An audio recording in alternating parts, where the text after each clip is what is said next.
عید کی آمد آمد ہے، گلیوں میں آپ کو جانور نظر آ رہے ہیں، منڈیاں بھری ہوئی ہیں، 2 دانت 4 دانت 6 دانت، سینگوں کی گھسائی کا کام عروج پر ہے۔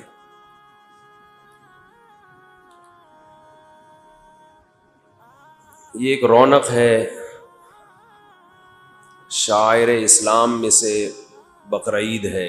شاعر کا مطلب کوئی بھی ایسا کام، ایسی علامت جسے دیکھ کر فوراً کسی دوسری شے کا تصور ذہن میں آتا ہے۔ آپ نے دیکھا ہوگا کمپنیوں کا ایک ٹریڈ مارک ہوتا ہے، لوگو ہوتا ہے۔ وہ لوگو کیوں ہوتا ہے؟ تاکہ وہ شکل، وہ صورت، وہ تصویر جب آپ دیکھیں تو فوراً آپ کے ذہن میں آئے کہ یہ کمپنی کی یہاں کوئی برانچ موجود ہے، آپ کو وہ تلاش کرنے میں آسانی ہو، مشکل نہ ہو۔ جب ہم پیٹرول ڈلوانے کے لیے جاتے ہیں، پیٹرول کو اردو میں پیٹرول ہی کہتے ہیں، انگلش میں پیٹرول کہتے ہیں، تو لوگ کہتے ہیں پیٹرول نہیں ہوتا، پیٹرول ہوتا ہے، اردو میں پیٹرول ہی ہوتا ہے۔ ہر زبان نا کسی بھی لفظ کو جب گود لیتی ہے تو وہ اپنے حساب سے کانٹ چھانٹ کر کے لیتی ہے، وہ اپنے لب و لہجے میں ڈھالتی ہے اس کو۔ اس میں زیادہ ٹینشن لینے کی ضرورت نہیں ہوتی، جب وہ ایک لفظ آ گیا اس میں تو آ گیا۔ اب کہتے ہیں نا بم پھٹائے، تو بم تو نہیں بوم ہوتا ہے، بوم پھٹائے، اردو میں وہ بم ہی ہے، بس دعا کرو پھٹے نہیں، چاہے وہ بم ہو یا وہ بوم ہو، اس پہ زیادہ فوکس کرو کہ پھٹے نہیں۔ کوئی بم کو بوم، بوم کو بم کہہ رہے تو بھی چلتا ہے۔ تو آپ پیٹرول ڈلوانے کے لیے جب گزرتے ہیں تو فوراً پتہ چل جاتا ہے پی ایس او کا ہے یا شیل کا ہے، فوراً پتہ چلتا ہے۔ حالانکہ ابھی آپ نے پڑھا بھی نہیں ہوتا، کلر سے اندازہ لگا لیتے ہیں، بھائی ریڈ کلر آ رہا ہے، یہ ڈیزائن آ رہا ہے تو شیل کا ہوگا، بلیو کلر آ رہا ہے، یہ ڈیزائن آ رہا ہے تو کس کا ہوگا؟ KFC کے برگر دور سے ہی آپ کو بلڈنگ دیکھ کے پتہ چل جاتا ہے، وہ بندہ کھڑا ہوا بتا نہیں رہا ہوتا کہ یہ KFC کا ہے۔ میک ڈونلڈ کے اپنا ایک لوگو ہوتا ہے۔ تو ہر مذہب کا بھی ایک شعار ہوتا ہے، خاص علامت ہوتی ہے جسے دیکھ کے فوراً پتہ چلتا ہے کہ یہ اس مذہب کا ماننے والا ہے۔ اور شعار ایک نہیں ہوتا، بہت سارے بھی ہوتے ہیں، یہ بھی علامت ہے، یہ بھی علامت ہے، یہ بھی علامت ہے۔ پہلے زمانے میں جتنے بھی عیسائی ہیں اپنے گلے میں صلیب کا نشان لازمی لٹکاتے تھے۔ یہ جو صلیب ہے، کراس ہے، اسے دیکھ کے اندازہ ہوتا تھا یہ عیسائی ہے۔ اب نہیں لٹکاتے، اب لبرل ہو گئے، جیسے ہمارے بہت سے مسلمان اب لبرل ہو گئے ہیں، وہ کہتے ہیں چلتا ہے۔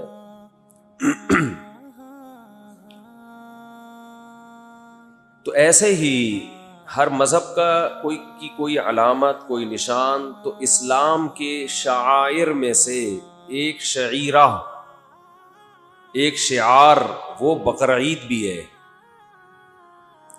کہ مسلمان جب عید الاضحیٰ آنے والی ہوتی ہے، ذی الحجہ کی 10 تاریخ آنے والی ہوتی ہے، تو مسلمان جانور ذبح کرنے کے لیے اللہ کے ہاں قربانی پیش کرنے کے لیے تیار ہو جاتے ہیں۔ یہ عبادت دنیا کے کسی اور مذہب میں اس طرح سے نہیں ہے۔ اور یہ عبادت پچھلے مذہبوں میں تھی، یہودیوں میں بھی تھی، عیسائیوں میں بھی تھی، مگر یہود و نصارہ میں جو فنٹر قسم کے علماء پیدا ہوئے، جنہوں نے جو لبرل قسم کے نا، جنہوں نے ہر چیز کو لاجک اور ایکچولی یہ تو اس لیے تھا، ان کے ہاں جب لبرل لوگ پیدا ہوئے نا تو ایسے مولانا بھی پیدا ہوئے جنہوں نے ان لبرل لوگوں کو خوش کرنے کے لیے دین اور مذہب میں کانٹ چھانٹ بولو شروع کر دی، پبلک خوش رہے۔ تو انہوں نے دوسری شادی پہ پابندی بھی لگائی کہ عورتیں اس کو پسند نہیں کرتی اس لفظ کو. قربانی پہ پابندی لگائی کہ یار اتنے پیسے کسی غریب کو دے دو تو غریب بھی خوش ہو جائے گا, اور جو مولوی ایسی تقریریں کرے گا غریب اس مولانا سے بھی کیا ہو جائیں گے, بولنا پڑے گا, خوش ہو جائیں گے. اگر میں یہ بیان کروں کہ جتنے کا آپ کٹا لے کر آ رہے ہو ایک بچڑا, اتنے پیسے کسی غریب بیٹی کو جہیز دے دو, ایک مثال دے رہا ہوں, تو لبرل لوگ اس نعرے سے بہت زیادہ خوش ہوں گے. یار زبردست بات, point to be noted, point کی بات کی ہے مفتی صاحب. انسانیت کی خدمت ہمارا نصب العین ہونا چاہیے. تو لاجک ہر چیز کی وہ تلاش کر کر کے دین اور مذہب کا کیا کر دیا انہوں نے, بیڑا غرق کر دیا. آج بھی ہمارے یہاں کچھ اسی قسم کی چیزیں چل رہی ہیں. یہ جو قربانی ہے نا, قربانی بقرعید کی, اس کا ایک بہت بڑا فلسفہ یہ ہے. تو میرا گلا پتہ نہیں کیوں آج نہیں, پانی سے اس کا کوئی تعلق نہیں ہے. یہ پراٹھے کا مسئلہ ہے, مسئلہ سارا کہاں ہے. پراٹھے چھوڑنے پڑیں گے, تیل والی چیزیں چھوڑنی پڑیں گی. نہیں, پراٹھوں سے کہاں ٹھیک ہوتا ہے گھی. کیا پراٹھا گھی کے بغیر پھر پراٹھا تھوڑی ہوگا وہ. یہ ایسا ہی ہے جیسے ایک صاحب کہہ رہے تھے ٹی وی میں اگر تصویر نہ ہو تو پھر حلال ہے. بڑے مفتی ہیں, میں نے خود سنا ان سے, کہہ رہے ہیں کہ ٹی وی میں تصویر نہ ہو تو پھر کیا ہے وہ پھر ٹی وی تھوڑی, پھر تو ریڈیو, اتنا بڑا ریڈیو بن جائے گا پھر وہ تو ویسے ہی حرام ہو جائے گا کہ ریڈیو اتنا بڑا کیوں ہے. تو ایسا ہی ہے پراٹھا گھی یا تیل کے بغیر, تو ایسے ہے کہ آپ یہ تو کوئی بھی نہیں آئے گا. ایسی باتیں کریں گے تو کوئی بھی نہیں آئے گا. دکان پہ لکھ کے لگا دیں ہمارے ہاں بغیر گھی کے پراٹھے دستیاب ہیں.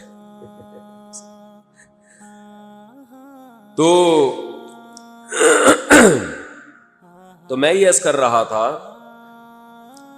کیا عرض کر رہا تھا, ہاں, تو یہود و نصارہ نے اپنے جو لبرل قسم کے لوگ ہیں نا, ان کو خوش کرنے کے لیے کیا کیا, رجم کی سزا ختم کر دی. جیسے غامدی صاحب نے رجم کی سزا کیا کر دی ہے, ختم.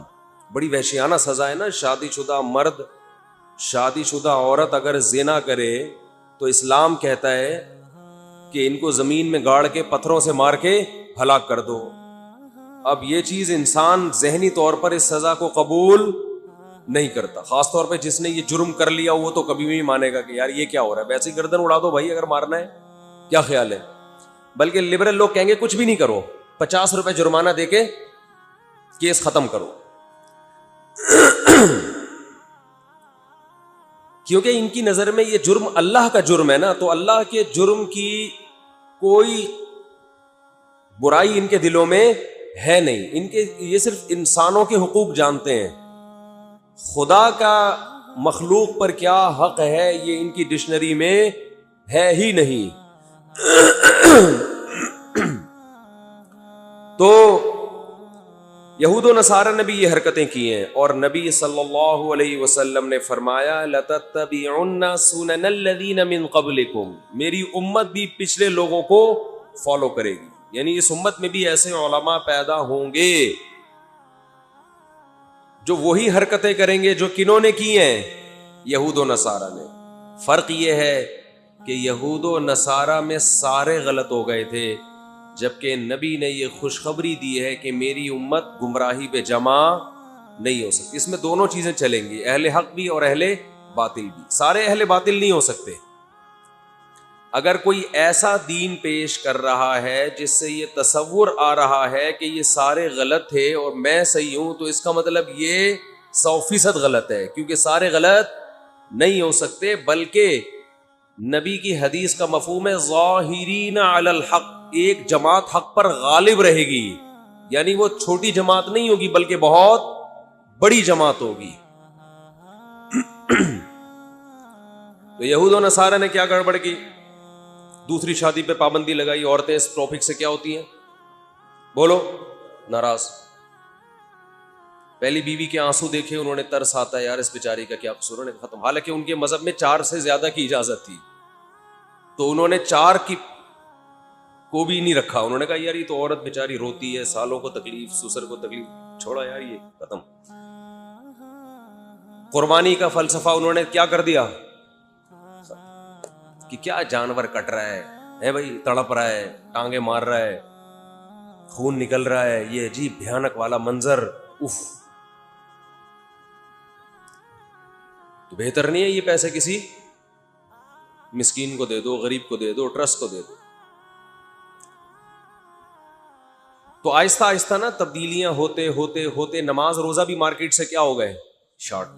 اب پتہ ہی نہیں ان کا رمضان کب آتا ہے کب جاتا ہے, کوئی پتہ چلتا ہے عیسائیوں کے. حالانکہ قرآن تو کہہ رہا ہے کہ تم پہ روزے ایسے فرض ہیں جیسے پچھلی امتوں پہ فرض تھے. لیکن اس امت کے علماء نے ایک کام بڑا شاندار کیا, اور یہ آج نہیں, یہ 1000 سال پہلے کر لیا.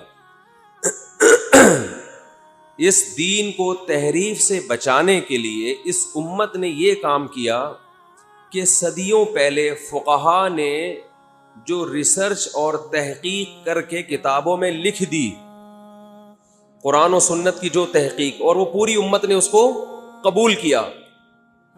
تو اس امت کے اکثر علماء نے فتویٰ دیا کہ اب انہی میں سے کسی ایک تحقیق پر عمل کیا جائے گا, مزید کوئی 5ویں تحقیق کرنے کی اجازت نہیں ہے, تاکہ تحقیق کے نام پہ لوگ قرآن و سنت سے دور نہ ہو جائیں. سمجھ میں آ رہی ہے بات کہ نہیں آ رہی ہے؟ ان میں سب سے پہلے جو ریسرچ کا کام تھا, تحقیق کا کام, وہ عبداللہ بن مسعود رضی اللہ تعالی عنہ کے شاگرد, ان کے شاگرد ابراہیم نخعی, ان کے شاگرد حماد, ان کے شاگرد امام ابو حنیفہ نے شروع کیا. باقاعدہ فقہ کو ریٹن فارم میں لانا, بولو بھائی, شروع کیا کہ قرآن و حدیث کی ریسرچ کو ابھی کیا کرنا چاہیے, کتابی شکل میں بند, مسائل کو ترتیب سے لکھ لینا چاہیے. یہ حلال ہے, یہ حرام ہے, یہ جائز ہے, یہ کیا ہے, یہ ناجائز. وضو کے احکام, نماز کے احکام, زکوٰۃ کے احکام, حج کے احکام, روزے کے احکام, غنیمت کے احکام, نکاح کے احکام, طلاق کے احکام, وراثت کے احکام, کتاب الحدود, سزاؤں کے احکام, ریاستی قوانین, یہ تمام چیزیں فقہ کی کتابوں میں کیا ہو گئیں, ریٹن فارم میں لے آئے. یہی کام امام شافعی نے بھی کیا, جو امام ابو حنیفہ کے شاگرد تھے. یہی کام امام مالک نے بھی کیا. یہی کام امام احمد ابن حنبل نے بھی کیا, اور بھی فقہا نے یہ کام کیا, مگر امت نے ان چاروں کو جس طرح سے قبول کیا کسی اور کو یہ مقبولیت نہیں ملی, کیونکہ ان کے دلائل بڑے وزنی اور جاندار تھے. تو جب یہ 4 فقہ وجود میں آئے, ان میں کچھ مسائل میں اختلاف بھی تھا, اتفاق بھی تھا. تو اس وقت کے تمام علماء کا یہ فتویٰ آج بھی, کہ اب اگر کسی نے اسلام کو فالو کرنا ہے تو اس کی تحقیق اگر ان چاروں فقہا سے ٹکرائے گی تو اس تحقیق کو کہاں, دیوار پہ دے مارا جائے گا. وہ اس کی اپنی رائے ہوگی, وہ اسلام بولو نہیں ہوگا. اب اگر کوئی یہ سوال پوچھتا ہے نا کہ قرآن میں کہاں لکھا ہے کہ ان چاروں کو فالو کرو, یہ بالکل ایسے ہی جاہلانہ سوال ہے جیسے کوئی یہ کہے کہ قرآن میں کہاں لکھا ہے کہ وہ حدیث کو صحیح مانو جو امام بخاری نے جس کو صحیح کہا ہو. قرآن میں کہاں لکھا ہے کہ مصحف عثمانی کو فالو کرو, جو حضرت عثمان نے قرآن مرتب کیا تھا اس کو فالو کرو, کہیں لکھا ہے قرآن میں؟ بولو بھائی. یا نبی نے فرمایا کہ اتنے سارے قرآن کے نسخے ہوں گے, وہ نسخہ جو حضرت عثمان مرتب کریں اس کو فالو کرنا, باقیوں کو جلا دینا, کہیں لکھا ہے یہ؟ بولتے کیوں نہیں بھائی؟ حضرت عثمان کے دور میں ہر آدمی نے اخپل طریقے سے قرآن لکھا ہوا تھا, ہر ایک کی ترتیب دوسرے سے بولو نا ڈیفرنٹ تھی, مختلف تھی. حضرت حذیفہ نے حضرت عثمان کو خط لکھا کہ امت کو آپ اس اختلاف سے بچائیں جو یہود و نصارہ میں ہوا تھا. ان کی تورات میں تحریفیں شروع ہو گئیں, تو اس امت میں بھی قرآن میں کیا ہوں گی, لڑائیاں. ہر آدمی کی اپنی ترتیب ہے, ایک ترتیب پہ قرآن جمع ہونا چاہیے. حضرت عثمان نے صحابہ کو جمع کر کے ایک ترتیب پہ قرآن مرتب کیا اور باقی تمام نسخے جلا دیے، ختم کرا دیے، حالانکہ نبی نے اس کا حکم بولو نہیں دیا تھا۔ اور یہ جو قرآن ہم جس ترتیب سے ہم پڑھتے ہیں، پہلے سورہ بقرہ، آل عمران، نبی نے یہ ترتیب متعین بولو نا نہیں کی ہے، لیکن آپ اس ترتیب کو چینج کر سکتے ہو؟ اب کوئی نیا قرآن لے کر آئے، یہی قرآن ہو لیکن ترتیب چینج ہو، مان لو گے اس کو؟ اور وہ یہ دلیل دے کہ قرآن میں کہاں لکھا ہے یا حدیث میں کہاں ہے کہ یہ والی ترتیب کو فالو کرنا ہے، وہ والی ترتیب کو فالو نہیں کرنا۔ جیسے یہ جاہلانہ اعتراض ہوگا، اسی طرح یہ بھی ایک جاہلانہ اعتراض ہے کہ 4 فقہ کو فالو کرنے کا کہاں حدیث میں لکھا ہوا ہے، 5واں کیوں نہیں بنا سکتے ہم؟ اور اس سے بڑی جہالت یہ ہے کہ وہ یہ کہیں کہ ہم 4 کو نہیں مانتے، ہم صرف قرآن و حدیث کو مانتے ہیں۔ اس کا مطلب یہ 4 تورات اور انجیل کو مانتے تھے، قرآن حدیث کو ماننے والے اب پیدا ہوئے ہیں 15ویں صدی میں۔ انہوں نے گویا تورات اور انجیل پہ ریسرچ کر کے یہ مسائل لکھے ہیں۔ لفاظی ہے، لفاظی، جیسے عورتوں کے حقوق کے نام پہ عورت کا استحصال ہو رہا ہے نا، عورت کی آزادی کے نام پہ بیڑا کس کا غرق ہو رہا ہے؟ عورت کا۔ ایسے ہی قرآن و حدیث کی تحقیق کا نام پیش کیا جا رہا ہے، بیڑا قرآن و حدیث کا غرق کیا جا رہا ہے۔ امت لیبل اتحاد کا لگایا جا رہا ہے کہ ہم 4 فقہ کو ختم کرتے ہیں، ایک قرآن پہ آ جاؤ، ایک حدیث پہ، لیبل اتحاد کا، لیکن عملاً 5واں فرقہ نکالا جا رہا ہے، ٹھیک ہے نا؟ کوئی 6واں نکال رہا ہے، کوئی 7واں نکال رہا ہے، کوئی 8واں نکال رہا ہے، اور لیبل سب نے بڑے خوشنما کہ ہم کیا کر رہے ہیں، امت کو متحد کر رہے ہیں۔ یہ ایسا ہی ہے جیسے کوئی کہے کہ میں قرآن لکھوں گا اور ایک کتاب میں جمع نہیں کروں گا اس کو، میں بقرہ سورہ الگ، سورہ بقرہ الگ ہوگی، صحیفوں پہ جیسے چمڑوں پہ ہوا کرتی تھی نا، اور اس طرح سے اب قرآن چھپے گا۔ سورہ بقرہ کی چند آیتیں ایک پیج پہ ہوں گی، آل عمران کی کچھ الگ چمڑے پہ ہوں گی، چمڑوں پہ لکھوں گا، کاغذ پہ بھی نہیں، اور اس طرح ایک مٹکے میں کاغذ کو جمع کروں گا، یہ قرآن ہے۔ اسے کوئی کہ بھائی یہ کون سا طریقہ، کہنے نبی کے دور میں ایسا ہی ہوا کرتا تھا، نبی کے دور میں قرآن واقعی ایسا ہی جمع ہوتا تھا۔ تو ہم کہیں گے جب ایک خلیفہ راشد نے ایک کام کیا امت میں جوڑ پیدا کرنے کے لیے، سب نے مان لیا، تو آپ کو بھی چاہیے اس کو مان لو۔ تو اسی طرح قرآن و سنت کے نام پہ جو ریسرچ کا کام ہے یہ کمپلیٹ پہلے ہو چکا ہے، اب نئی ریسرچ کی ہمیں چندہ ضرورت نہیں ہے۔ یہ نئے نئے فتنے آ کے آپ کو ریسرچ کے نام پہ الو بنا رہے ہیں۔ 3 طلاقوں کا 3 ہونا یا 1 ہے یا 3 ہے، یہ ریسرچ آج سے 1200-1300 سال پہلے، 1400 سال پہلے کمپلیٹ ہو چکی ہے۔ پوری امت کا اجماع ہے کہ 3 ہوتی ہیں۔ اب اگر کوئی نیا فتویٰ لا کے دے رہا ہے کہ 3 1 ہوتی ہیں، اس کی ریسرچ اٹھا کے اس دیوار پہ مار دو، سمجھ رہے ہو؟ بولے زیادہ فنٹر بننے کی ضرورت نہیں ہے، یہ ریسرچ ہو چکی ہے۔ چاہے وہ کتنے ہی خوشنما نعرے لگا رہا ہو، قرآن، میں صرف قرآن حدیث کو مانتا ہوں، میں صرف، یہ جو منکرین حدیث ہے نا، یہ صرف قرآن کو مانتے ہیں، کہتے ہم صرف اللہ کے کلام کو مانتے ہیں، اللہ کے کلام، ایسے اللہ کا لفظ بڑا گاڑا گاڑا استعمال کرتے، حالانکہ اللہ کو مانتے ہوتے تو حدیث کو بھی مانتے۔ اسی طرح جو قرآن اور حدیث کو مانتا ہے، اگر وہ واقعی مانتا ہے تو فقہا کو مانے گا، وہ مانے گا فقہا کو، کیونکہ قرآن اور حدیث نے ہی بتایا ہے کہ ہر ایک کی سمجھ ایک جیسی نہیں ہوتی۔ اس امت میں کچھ فقہا ہوں گے اور کچھ عام لوگ ہوں گے، عامی آدمی کا کام ہے فقہا کو فالو کرنا، یہ قرآن و سنت ہی سے ثابت ہے۔ اگر کوئی خود فنٹر بن کے سب کچھ بنا ہوا ہے، وہ قرآن و سنت کو ماننے کا لیول لگا رہا ہے، حقیقت میں وہ قرآن و سنت کو نہیں مانتا۔ سمجھتے نہیں ہو نا بات کو، جب نہیں پڑھو گے رات کو تو کیسے سمجھو گے بات کو؟ رات کا مطالعہ بہت ضروری ہے۔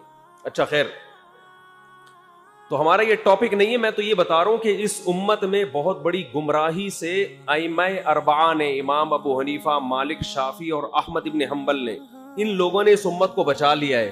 اگر یہ فقہ مدون نہ ہوتا، 1200-1300 سال پہلے ریٹن فارم میں نہ آتا، تو ہر نیا مفتی قرآن و سنت کے نام پہ نئی کتاب لکھ رہا ہوتا، سمجھ رہے ہو؟ اور آج چوچو کا مربع بن چکا ہوتا دین۔ تو اس لیے امت کہتی ہے کہ انہی میں سے کسی ایک کو فالو کیا جائے، اور جب بھی اسلامی حکومتیں دنیا میں آئی ہیں، انہی میں سے کسی ایک فقہ کو ایز اے لا نافذ کیا گیا ہے۔ افغانستان میں جب سے اسلام آیا فقہ حنفی ہے، آج بھی ہے، لا کا حصہ ہے۔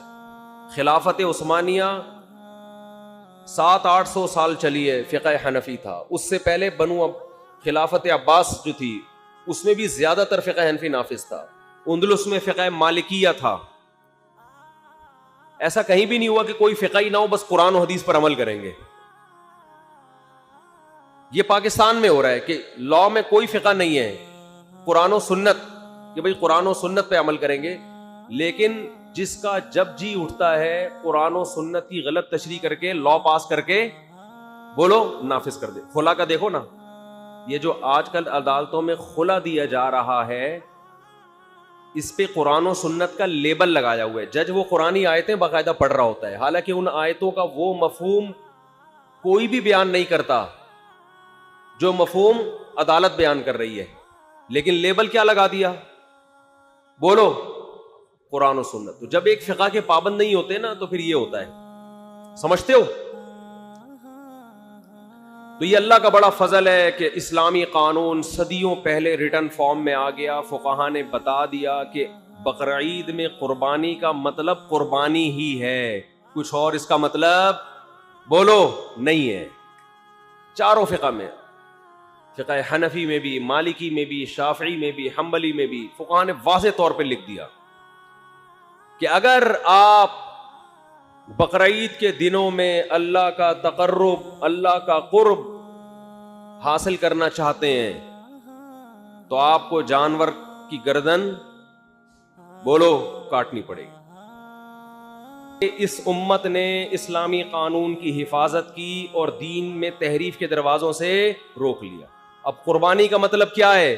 قربانی جانور کٹے گا، اتنے پیسے کسی غریب کو دیں گے تو قربانی ادا نہیں ہوگی، لیکن یہ 3 دن تک سہولت ہے، 10، 11، 12۔